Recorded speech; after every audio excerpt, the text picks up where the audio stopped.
Tout le monde a déjà vu une fusée. Au cinéma, à la télé, en photo. Chacun d'entre nous imagine assez bien sa taille gigantesque, sa vitesse ultra rapide, sa puissance hors du commun, son poids incommensurable. Mais est-ce vraiment le cas? Pour mieux se rendre compte des ordres de grandeur, nous avons décidé de bâtir un lanceur à la bonne échelle, avec tout ce qui nous passera sous la main et dans la tête. Mais y a-t-il un plan pour construire un lanceur? Le lanceur est le fruit d'une optimisation complexe. Designé autour du besoin initial qui est de placer un satellite d'une masse donnée sur une orbite donnée, son architecture se décompose en un certain nombre d'étages. Ces étages permettent aussi bien de stocker les ergols nécessaires à la propulsion que de transmettre la poussée des moteurs ou faire transiter les efforts mécaniques. La répartition des ergols dans les différents étages et donc des masses sur un lanceur se fait un peu à la façon d'une pyramide. Merci Pierre Serin, ça nous donne déjà une base.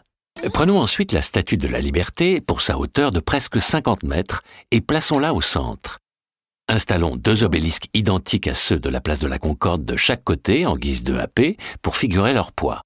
Autour du cou de la Statue de la Liberté, remplissons 300 baignoires d'ergols.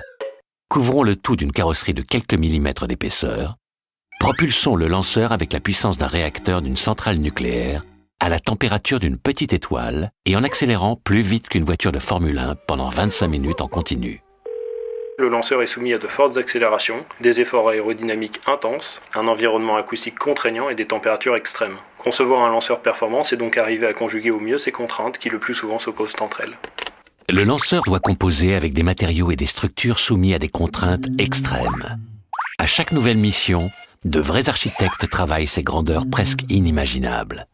À chaque nouveau lancement, un pur monument de technologie est propulsé vers les étoiles.